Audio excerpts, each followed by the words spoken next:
ആത്മീയ കഥകളുടെ പുതിയ അധ്യായത്തിലേക്ക് ഏവർക്കും സുസ്വാഗതം. ഏവർക്കും ശുഭം നേരുന്നു.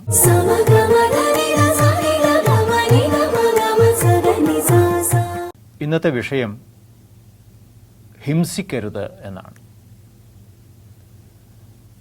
ഭഗവത്ഗീതയുടെ 18 പടികളിൽ 11ാമത്തെ പടിയിലാണ് നാം കയറിയിരിക്കുന്നത്. ഹിംസിക്കരുത് എന്ന് പറയുമ്പോൾ ഹിംസ എന്ന വാക്കിന് കൊല്ലരുത് എന്നുള്ള അർത്ഥത്തിലാണ്. ഹിംസിക്കരുത് എന്നാൽ കൊല്ലരുത് എന്ന അർത്ഥം എടുക്കാം. അതാണ് പൊതുവെയുള്ള ധാരണ. പക്ഷേ അതിന് വലിയൊരർത്ഥമുണ്ട്. ഹിംസ എന്നത് വെറുതെ ശരീരത്തിൽ എവിടെയെങ്കിലും മുറിവേൽപ്പിക്കലല്ല, അല്ലെങ്കിൽ ഒന്നിനെ ഇല്ലാതാക്കലല്ല. ഒരു തരത്തിലും നോവിക്കാതിരിക്കുകയാണ്. ഒരു തരത്തിലും എന്ന് പറഞ്ഞു കഴിഞ്ഞാൽ നോവിക്കൽ പല വിധത്തിലാകാം. ശാരീരികമായിട്ട് ആവാം, മാനസികമായിട്ടാവാം, വാക്കുകൊണ്ടാവാം, നോക്കുകൊണ്ട് പോലും ആകാം. അങ്ങനെ ഒരു വ്യക്തിയെ അല്ലെങ്കിൽ ഒരു ജീവിയെ പോലും നോവിക്കരുത് എന്നാണ് ഹിംസയരുത് എന്ന് പറയുന്നത്. അതൊറ്റ വാക്കിൽ പറഞ്ഞാൽ അഹിംസ എന്ന വാക്കാവും. അഹിംസ എന്ന വാക്കാണ് നമ്മുടെ ഭാരതത്തിൻ്റെ പരമമായ ധർമ്മമുണ്ട്. അഹിംസ പരമോധർമ്മ എന്ന് തന്നെ വാക്കുണ്ട്. ഇത് ഗാന്ധിജി, നമ്മുടെ രാഷ്ട്രപിതാവായ ഗാന്ധിജി, ഭാരതത്തിൻ്റെ സ്വാതന്ത്ര്യത്തിന് വേണ്ടി പോരാടാൻ ഉപയോഗിച്ച ഒരു ആയുധമായിരുന്നു. ഹിംസയെ ഇല്ലാതാക്കുന്നതിന് അഹിംസ എന്ന ആയുധം. ആ ആയുധം മാത്രമല്ല, അതിനോട് കൂടെ സത്യവും അഹിംസയും ഒക്കെയുണ്ട്. അങ്ങനെ നമ്മളെ ഭരിച്ചത് ആയുധം കൊണ്ടും അധികാരം കൊണ്ടും ആണ് ബ്രിട്ടീഷുകാർ. അവർക്കെതിരെ ധാർമ്മികമായ ഒരു യുദ്ധം നടത്തിയത് അഹിംസ എന്ന ഒരൊറ്റ വ്രതം കൊണ്ടാണ് ഗാന്ധിജി. അതിലൂടെ വിജയം നേടുകയും ചെയ്തു. അതുകൊണ്ടാവണം ലോകം മുഴുവൻ അത് അംഗീകരിക്കുകയും അദ്ദേഹത്തിൻ്റെ ജന്മദിനം ഒക്ടോബർ 2 അഹിംസാ ദിനമായി ആചരിക്കുകയും ചെയ്യുന്നുണ്ട് ഇപ്പോൾ. അപ്പോൾ അഹിംസയുടെ പ്രാധാന്യം എത്രയാണെന്ന് മനസ്സിലാകും. പക്ഷേ നമ്മുടെ ലോകത്തിലേക്ക് നോക്കൂ, ഹിംസാത്മകമാണ് ഈ ലോകം. എവിടെയും തർക്കങ്ങൾ, എവിടെയും അക്രമങ്ങൾ, എവിടെയും യുദ്ധങ്ങൾ, അങ്ങനെ കലുഷമായി തീരുന്നു നമ്മുടെ ലോകം. ഇതിനൊരു മാർഗം ഗാന്ധിജിയുടെ മാർഗമാകും, അഥവാ ഭാരതം പറയുന്ന അഹിംസ പരമോധർമ്മം എന്ന ആ വഴിയിലൂടെ സഞ്ചരിക്കുകയാണ്. അതിനെ എങ്ങനെ ധ്യാനിക്കണമെന്ന് പറയുന്ന കൂട്ടത്തിലാണ് ഈ അഹിംസയുടെ കാര്യം കൂടി പറയുന്നത്. 6-ാം അധ്യായത്തിലെ 29-ാം ശ്ലോകത്തിൽ ഭഗവാനെ കാണുന്നത് സർവഭൂതസ്ഥമാത്മാനം സർവഭൂതാനി ചാത്മനി ഈക്ഷതേ യോഗയുക്താത്മാ സർവത്ര സമദർശന. എല്ലാത്തിലും സമഭാവനയോട് കൂടിയിട്ട് വേണം ധ്യാനിക്കുവാൻ. അത് കഴിഞ്ഞിട്ട് യോമാം പശ്യതി സർവത്ര സർവം ച മയി പശ്യതി തസ്യാഹം ന പ്രണശ്യാമി നചമേ ന പ്രണശ്യതി സചമേ ന പ്രണശ്യതി എന്നാണ്. ആത്മാവമ്മേന സർവത്ര സമം പശ്യതി യോർജുന സുഖം വാ യതി വാ ദുഃഖം സ യോഗി പരമോ മത എന്ന് പറയും. അപ്പോൾ ഇതെല്ലാം ധ്യാനയോഗത്തിൽ തന്നെയാണ് പറയുന്നത്. എങ്ങനെ എന്നെ കാണണം എന്നതിനെ പറ്റി പറയുമ്പോഴാണ് സർവഭൂതങ്ങളിലും എന്നെ കാണണം,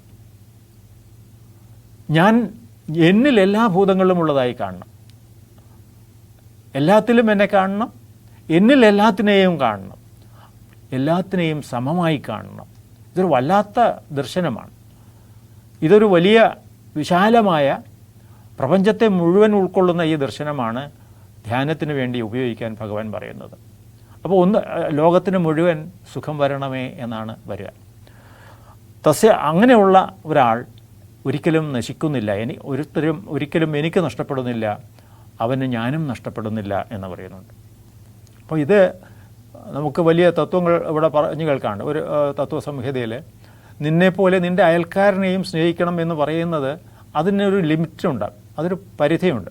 അയൽക്കാരൻ എന്നൊരു വിധിയുണ്ട്. ഇത് അങ്ങനെയൊന്നുമില്ല. സർവത്ര ലോകത്തെ മുഴുവൻ ഒന്നിച്ച് കാണുന്ന, അവിടെയും നിൽക്കുന്നില്ല, സർവഭൂതങ്ങളിലെയും കാണുന്ന ഒരു ദർശനമാണ് ഈ ധ്യാനത്തിൽ ധ്യാനയോഗത്തിൽ ഭഗവാൻ ഉദ്ധരിക്കുന്നത്. ഇത് തന്നെയാണ് നാരായണ ഗുരു പറയുന്നത്. ഒരു പീഡ എറുമ്പിനും വരാത്ത വിധം ആണ് ഉള്ള ആ ദർശനം, അനുകമ്പാദർശനം എന്ന് പറയും. അതുപോലെ 16-ാം അധ്യായത്തിലെ ദൈവാസുര സമ്പദ് വിഭാഗയോഗത്തിലെ പറയുന്നത് കാര്യം 3 ശ്ലോകങ്ങളിലായിട്ട് 26 ഗുണങ്ങൾ പറയുന്നുണ്ട്. അതിൽ ഒരു ശ്ലോകം ഇതാണ്: അഹിംസാ സത്യമക്രോധ ത്യാഗശാന്തിരപൈശ്വനം ദയാഭൂതേഷ്വലോലുപ്ത്വം മാർദ്ദവം ഹ്രീരപ അചാപലം. ഹ്രീ എന്നാൽ ലജ്ജയാണ്, ചാപല്യമാണ് അടുത്തത് പറയുന്നത്.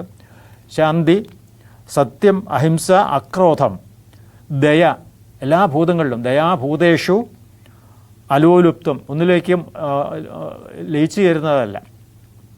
അങ്ങനെ ഉള്ള ഒരു അവസ്ഥയിലേക്ക് ഇവിടെ 10 കാര്യങ്ങളാണ് പറയുന്നത്. ഈ 10 കാര്യങ്ങൾ സത്യത്തിലും അഹിംസയിൽ അടങ്ങിയിട്ടുണ്ട്. അഹിംസ, സത്യം, അക്രോധം.